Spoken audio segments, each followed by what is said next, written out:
The New Orleans summer heat clung to Sophia Reeves like a second skin as she made her way through the French Quarter. 5 years as an investigative journalist in this city had taught her to embrace the discomfort, both physical and emotional. The humidity was oppressive, but not nearly as suffocating as the weight of her sister's unsolved disappearance that had haunted her for the past 8 years. "Ms. Reeves, your press pass only gets you so far," Detective James Alvis said, lifting the yellow crime scene tape to let her duck under. His weathered face remained impassive, but there was a hint of familiar exasperation in his voice. "This is still an active investigation." Sophia tucked a strand of hair behind her ear, her notebook already open. "And I'm still doing my job, Detective. The public has a right to know when a second city council member turns up dead in 3 months." The detective's jaw tightened. He'd been on the force for 23 years, had seen New Orleans through Hurricane Katrina, through the rebuilding, through the waves of corruption scandals that seemed to rise and fall like the Mississippi. Just don't touch anything. The historic building, once a symbol of New Orleans' architectural grandeur, now a crime scene, loomed above them. Inside, forensic technicians moved methodically around the body of Councilman Richard Donovan, their cameras flashing like silent thunderstorms. "Suicide, like Councilwoman Martinez?" Sophia asked, though she already knew the answer she'd receive. "We're not ruling anything out," Alvis replied mechanically. Sophia scribbled in her notebook, not bothering to write down his non-answer. What she was really looking for wasn't in this room anyway. It was in the connection, the thread that linked these deaths to the whispers of corruption she'd been tracking for months. The same thread that, in her darkest moments of clarity, she suspected might lead to Emily. Emily Reeves, 22 years old when she vanished during Mardi Gras 8 years ago. The police had classified it as a voluntary disappearance after finding her car at the airport and a one-way ticket purchase on her credit card. Case closed. Except Sophia knew her sister would never have left without saying goodbye. "You still chasing ghosts, Reeves?" Alvis asked quietly when the forensic team moved to another room. Sophia looked up sharply. "Is that what you call unsolved cases, Detective? Ghosts?" "I call wild conspiracy theories what they are," he countered. "Not everything in this city is connected to some grand corruption scheme. But some things are," she replied, her gaze steady. "And we both know the Crescent City development deal stinks to high heaven. Both Martinez and Donovan were vocal opponents before they conveniently decided to end their lives." Alvis ran a hand over his short-cropped salt and pepper hair. "Look, I get it. You need stories, but these people had families." "So did Emily," Sophia said, her voice barely audible. Something shifted in Alvis' expression, a momentary softening that he quickly masked. He'd been a junior detective on Emily's case, one of the few who had seemed to genuinely care before the department pushed to close it. "You should talk to Marcus Webb," he said finally, glancing around to ensure they weren't overheard. "Former assistant to Donovan. He quit 3 weeks ago." "Off the record." Sophia's pulse quickened. "Why are you telling me this?" Alvis looked tired suddenly, the lines around his eyes deepening. "Because contrary to what you write in that newspaper of yours, not all cops are corrupt or incompetent. Some of us just work in a broken system." That evening, Sophia sat in her small apartment in the Marigny district, newspaper clippings and digital files spread across her living room floor. Her editor had loved the preliminary story on Donovan's death. But Sophia was looking beyond the immediate headline. Her wall of investigation, what her few friends jokingly called her beautiful mind board, had grown over the years. Photos, sticky notes, red string connecting seemingly unrelated events. Her phone buzzed with a text from her editor. "Netflix documentary team called again. They're serious about the Martinez story. Could be your big break." Sophia stared at the message, conflicted. National attention could help shed light on the corruption she was uncovering, but something felt wrong about packaging New Orleans pain for entertainment consumption. Her gaze drifted to the photograph of Emily on her desk, both of them laughing during Mardi Gras, purple and gold beads around their necks, the year before Emily vanished. What had her sister discovered? What had she seen that had put her in danger? The knock at her door came just past midnight. Sophia peered through the peephole to see a young man with nervous eyes glancing repeatedly over his shoulder. "Are you Sophia Reeves?" he asked when she opened the door a crack, security chain still in place. "I'm Marcus Webb. Detective Alves said you might want to talk." Chapter 2. Marcus Webb's hands trembled as he clutched the coffee mug in Sophia's kitchen. The overhead light cast harsh shadows across his face, accentuating the dark circles under his eyes. "Councilman Donovan wasn't suicidal," he said quietly. "He was terrified." Sophia recorded their conversation on her phone with Marcus's permission. Terrified of what? The Crescent City development project isn't just about luxury condos and tourist attractions. It's about power, who has it and who's willing to kill for it. Marcus reached into his messenger bag and pulled out a USB drive. Donovan kept records, meeting minutes that never made it to official documentation, voice recordings, financial transactions that don't add up. Sophia stared at the small device. "Why didn't he go to the police?" Marcus laughed bitterly. "With all due respect to your detective friend, the department has been compromised for years. The development project has too many powerful investors, politicians, judges, even some high-ranking officers. And Councilwoman Martinez, she discovered the same thing Donovan did, that historical land in the lower Ninth Ward was being seized through manipulated property assessments.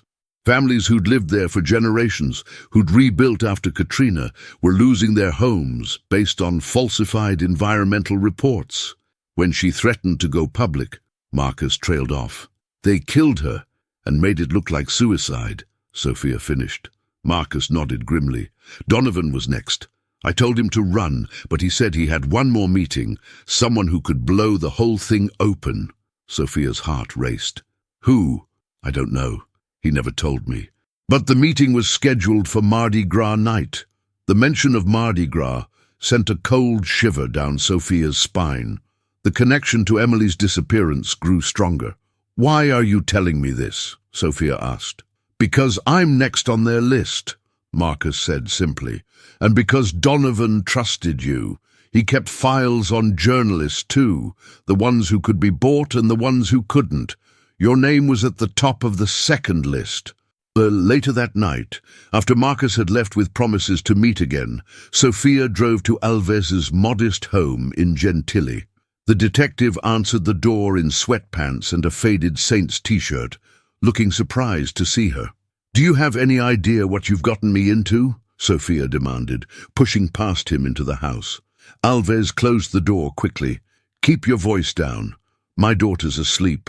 The mention of his daughter momentarily threw Sophia off balance. She'd known Alves was divorced, but had never thought about his life outside the police department.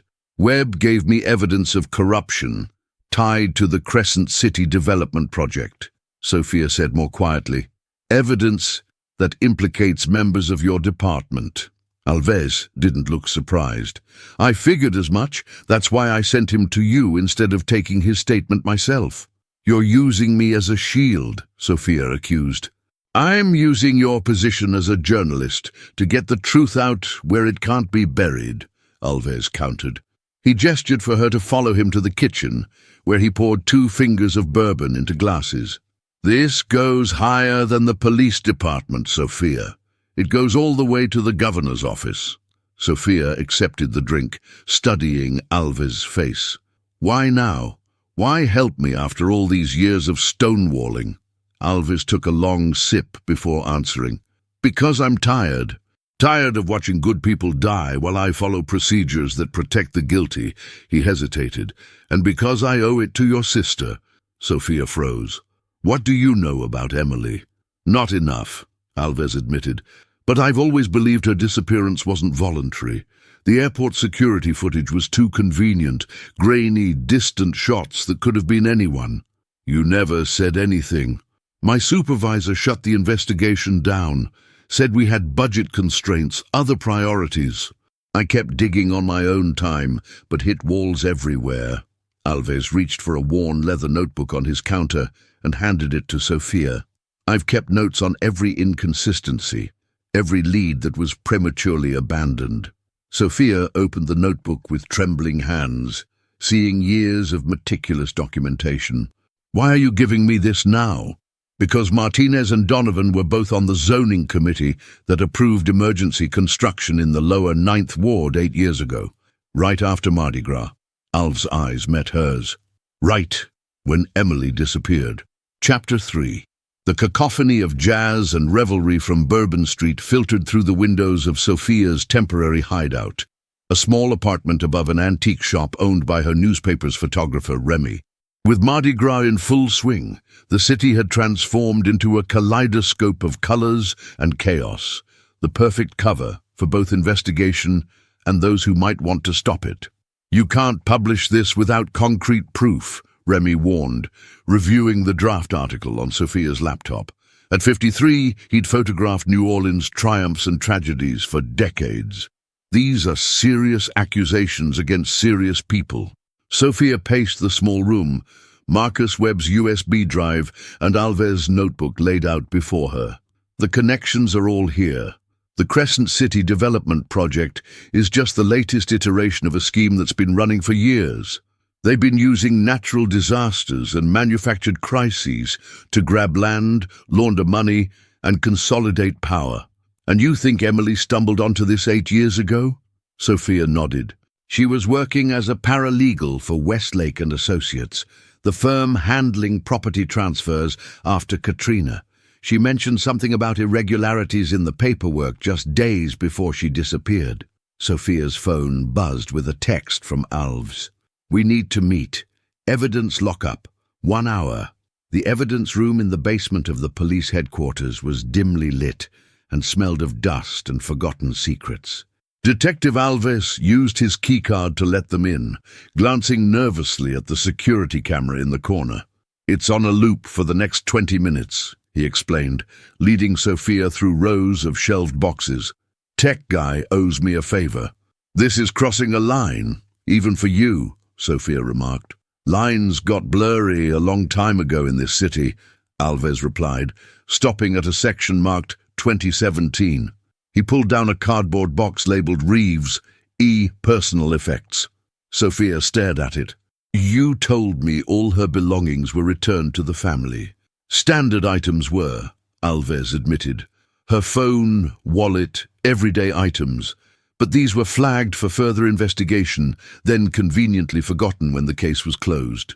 Inside the box was a sealed evidence bag containing a small notebook, similar to the one reporters like Sophia used, and a damaged external hard drive. Emily's handwriting, Sophia whispered, recognizing the neat, compact letters. But the hard drive, water damaged, Alves confirmed, found in her apartment's air conditioning unit. Someone searched the place before we got there, missed this. Sophia carefully opened the notebook. Most pages contained typical paralegal notes, case numbers, filing deadlines, client meeting reminders, but the last few pages were different. Hastily written addresses, initials, and a recurring symbol that looked like a fleur-de-lis with a $sign incorporated into the design. This address, Sophia pointed to a hastily scrawled note. It's in the lower 9th Ward, where the emergency construction was approved after Mardi Gras, Alves confirmed. And these initials, SD, JK, MP. Donovan mentioned a Senator Daniels in the recordings Webb gave me, and Judge Keller has been overseeing property disputes for years. Alves checked his watch. We need to go. Camera loop ends in 2 minutes. As they hurried out, Sophia noticed Alves slip the damaged hard drive into his pocket. What are you doing? I know someone who might be able to recover data from this, off the books. Outside, the Mardi Gras celebrations were reaching a fevered pitch. Costumed revelers streamed past them, a river of sequins and feathers. Sophia felt the uncomfortable prickle of being watched, but couldn't spot anyone suspicious in the crowd. You should lay low, Alves advised as they reached Sophia's car. These people... The explosion ripped through the night, drowning out his words. Flames erupted from the parking garage across the street, and Sophia realized with horror that it was where Marcus Webb had parked his car after their meeting earlier. Alves instinctively pushed Sophia behind him, drawing his weapon. "Get in your car. Go to Remy's. Don't stop for anyone." "What about you?" "I'm still a cop," he said grimly. "I need to respond to this." "Go!" Back at Remy's apartment, Sophia frantically connected the dots between Emily's notebook, Webb's files, and Alves' investigation. The pattern was clear now. A systematic exploitation of tragedy for profit, with tentacles reaching into every aspect of city governance.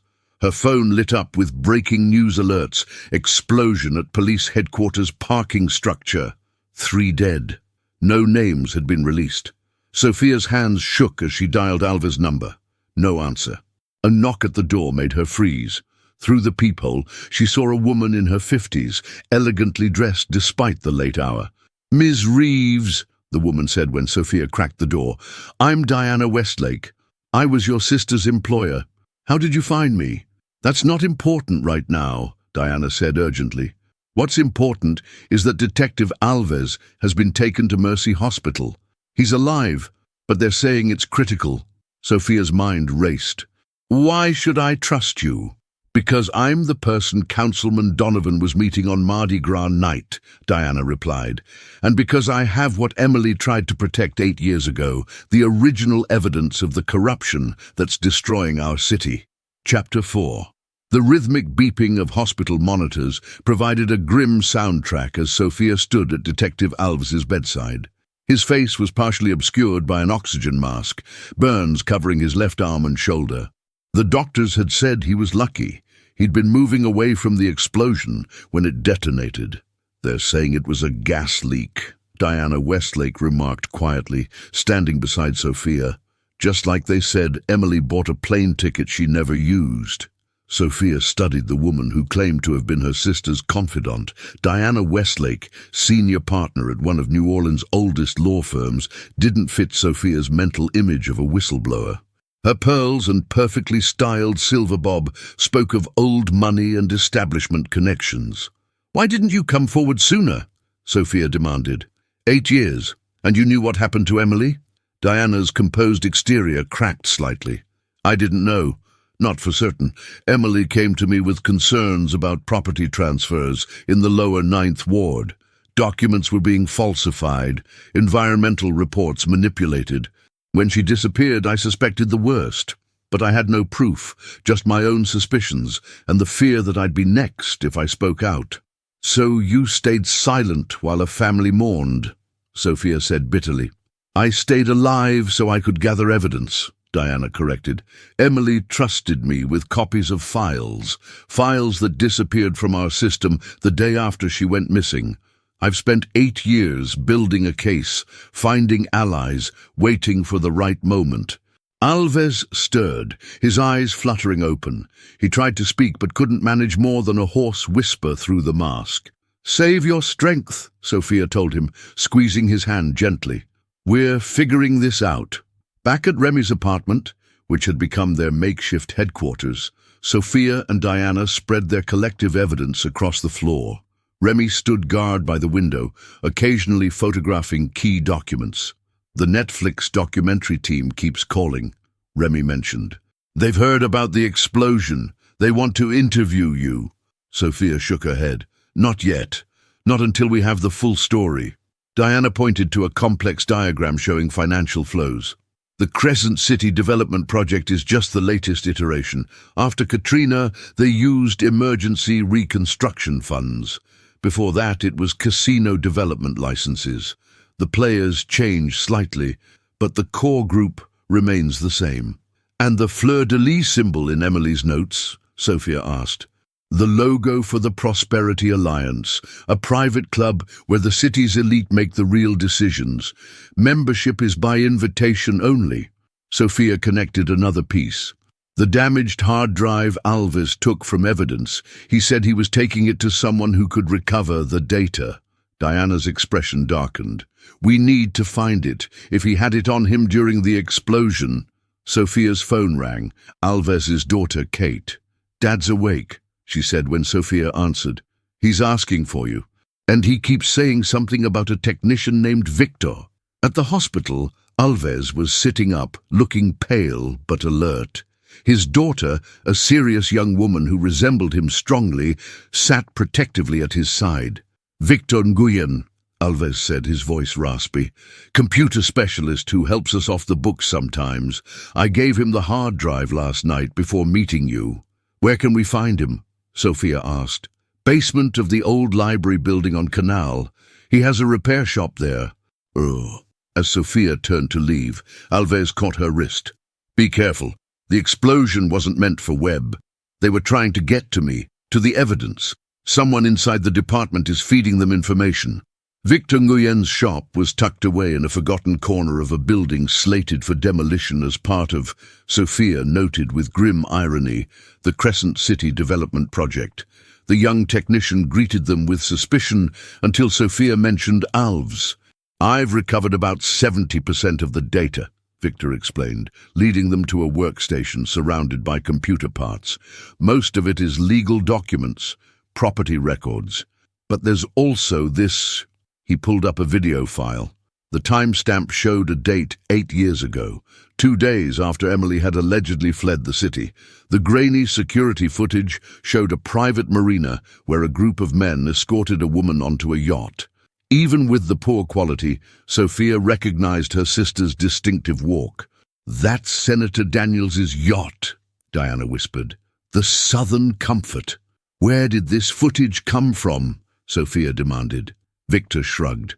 "The metadata suggests it was from a private security system at the marina. Your sister must have hacked into it or had someone help her access it." "Can you trace where the yacht went?" "Already did," Victor replied, pulling up maritime records. "It traveled to a private island off the coast owned by a shell corporation. The same corporation that owns half the properties being developed in the lower 9th Ward." The final piece clicked into place. Emily hadn't fled. She'd been taken, and the same people who'd taken her were now trying to silence everyone connected to her case. 3 days later, Sophia sat across from Detective Alves in a secure federal building.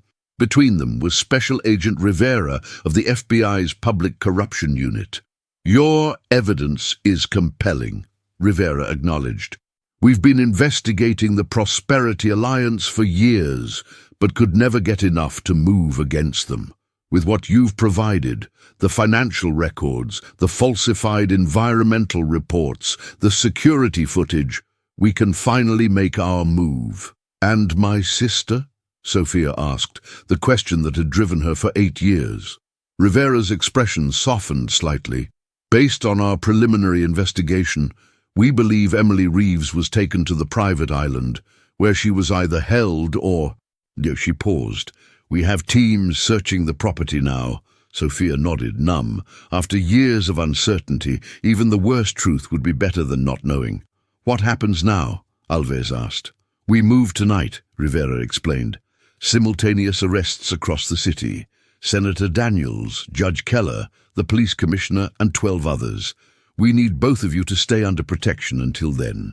Later, alone in the safe house with Alves, Sophia finally allowed herself to cry. For Emily, for the years lost, for the corrupt system that had taken so much from so many. "You did it," Alves said quietly. "You found the truth. You got justice not just for Emily, but for everyone they've hurt." Sophia wiped her eyes. "We did it. I couldn't have done this without you." Her phone buzzed with a text from Remy. "Netflix called again. They've heard rumors about the FBI investigation. They're calling it the biggest corruption scandal in New Orleans history. They want exclusive rights to your story." 6 months later, Sophia stood on the banks of the Mississippi as the sun set over New Orleans. The city was still reeling from what the media had dubbed the Prosperity Alliance scandal. 11 convictions so far, with more trials pending. The Crescent City Development Project had been dismantled, the land returned to its rightful owners. The recovery team had found Emily's remains on the private island, bringing closure Sophia had never thought possible.